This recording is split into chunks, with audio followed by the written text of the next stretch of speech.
Assalamualaikum dan salam sejahtera.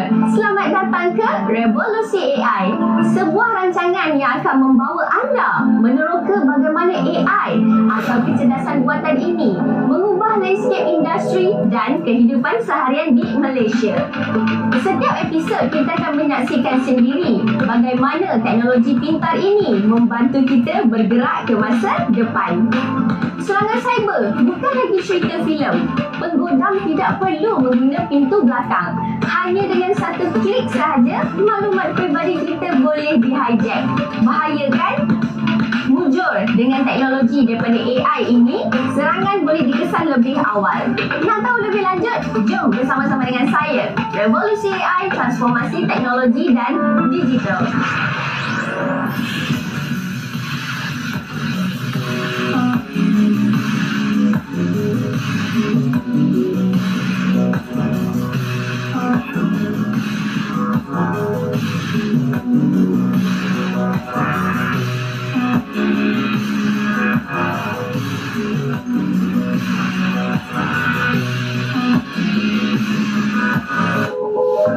Kemunculan internet atau dunia cyber sebagai satu alat komunikasi dalam era globalisasi menjanjikan satu wadah penyebaran maklumat, ideologi, propaganda secara mudah dan pantas tanpa mengira sempadan masa dan geografi. Namun, era ini membuka satu ruang ancaman keselamatan yang lebih besar, iaitu ancaman cyber. Memandangkan kebanyakan komputer dihubungkan dengan rangkaian internet seperti mana kita tahu bersifat lebih terbuka dan menghubungkan berjuta-juta komputer di seluruh dunia. Perkembangan pesat dalam dunia digital ini membawa satu risiko ancaman, iaitu jenayah cyber. Justru itu, peranti, pelayan dan sistem elektronik memerlukan cara pelindungan untuk dipertingkatkan daripada ancaman dan serangan cyber. Pernah tak kita terfikir, dalam dunia yang makin bergantung pada teknologi, dari bank, pejabat, sekolah sampai ke rumah kita sendiri, siapa sebenarnya yang lindungi maklumat peribadi kita? Jawapannya, keselamatan cyber. Dan di Malaysia, kita sedang lalui satu revolusi cyber. Bukan kecil-kecilan, tapi satu transformasi menyeluruh. Daripada sistem perundangan, pembangunan bakat tempatan, sehinggalah ke kerjasama antarabangsa. Di peringkat serantau, Malaysia terajui pula kerjasama keselamatan cyber ASEAN. Kita bantu bangunkan strategi bersama, dari perkongsian maklumat hinggalah ke penyelarasan undang-undang rentas negara. Tapi dalam semua kejayaan ini, cabarannya tetap besar. Serangan makin canggih, skema makin licik. Kos melindungi sistem pun bukan murah dan kita masih kekurangan tenaga mahir. Jurang yang kita mesti tutup sebelum terlambat. Jadi, dalam revolusi keselamatan cyber ini, kita semua ada peranan. Bukan sekadar tanggungjawab kerajaan, tapi juga tanggungjawab anda dan saya. Penggunaan AI lah, maksudnya kan sistem AI, dan ramai kita tahu kan bahawa antaranya juga yang kita panggil agak serasi dalam dunia sekarang ni, pelajar kan senang, mudah sekarang sebab ada ChatGPT. Jadi bagaimana AI dalam kepenggunaan dalam dunia cyber ni? Ada baik ada buruk dia, Fad. Baik dia macam kita cakap baru hari ni ada media sosial lah, ada sosmed kan. Hari ni baru semua orang semangat pasal sosmed. Kita cerita buruk memang orang tak nampak, orang nampak best je. Kita boleh hantar chat gambar, ini dan sebagainya. Contohnya TikTok di awal-awal, orang rasa bersemangat, boleh buat konten senang, dah macam-macam lah. Tapi hari ni banyak tak benda buruk yang kita dah tak boleh kawal? Banyak, sebab penggunaan itu tidak ada ilmunya. Jadi kejahilan meresap, habis rosak ekosistem yang baik tu. Jadi kalau dalam negara kita, AI untuk dua aspek. Satu, saya cerita buruk dulu ni.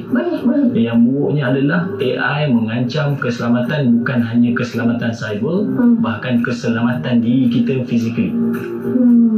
Banyak yang berlaku. Kalau kita tak boleh handle lagi dulu cerita berita palsu, ada AI mempertingkatkan pemalsuan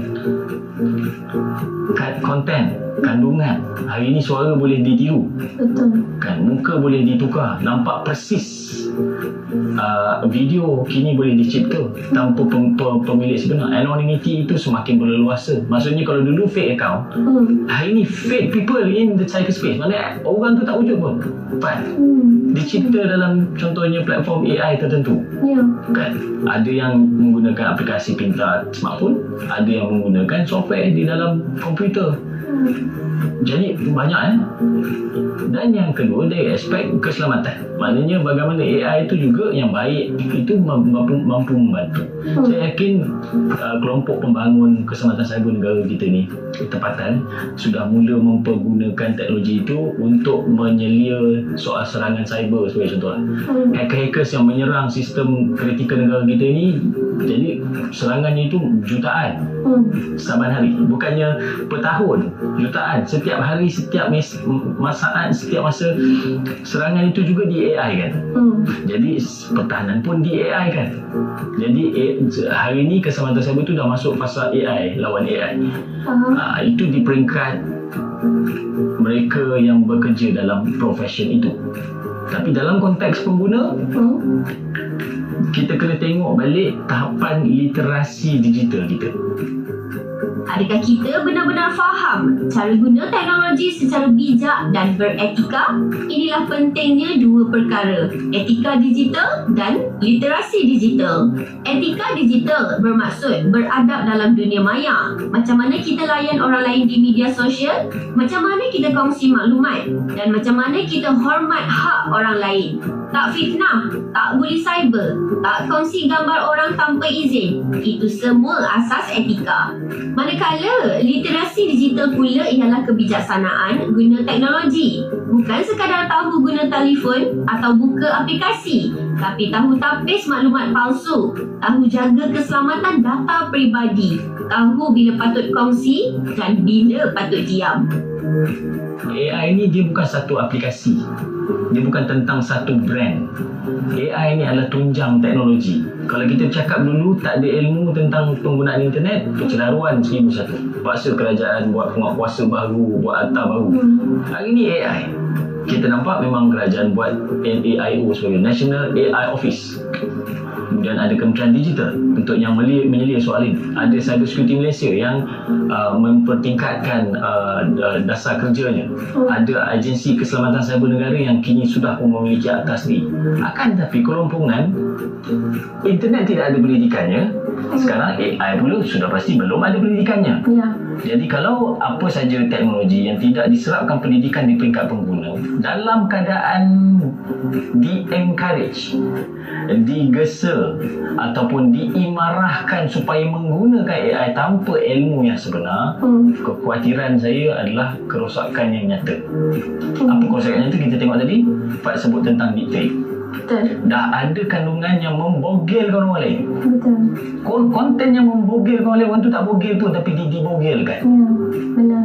Kan, jadi apa Marwah? Jadi adakah terpaksa tanya betul ke gambar bogel ni awak? Tak tanya pun kita sebagai orang Melayu malu. Tapi berapa ramai akan jadi manusia yang lebih kemudian hari apabila AI pembangunnya dunia, bukan individu. Dia bukan rakyat tempatan yang membangunkan. Teknologi itu tak ada sempadan dunia membangunkan teknologi, dan pelaburan terhadap AI ini berbilion US dollar. Kita dengar pengumuman oleh Amerika Syarikat 500 bilion pelaburan. Kita dengar daripada US, daripada China, walaupun ada berjaya membuat teknologi yang lebih murah dan nampak macam canggih, tapi bernilai puluhan besar nilai. Dalam apa yang kita lakukan, pasti ada risikonya. Tak dinafikan, AI adalah teknologi berpotensi mengubah cara kita belajar, bekerja dan hidup. Tapi harus diingat juga, penggunaan AI memerlukan pertimbangan etika serta kesedaran yang baik. Kupasan selanjutnya selepas ini. Jangan ke mana-mana.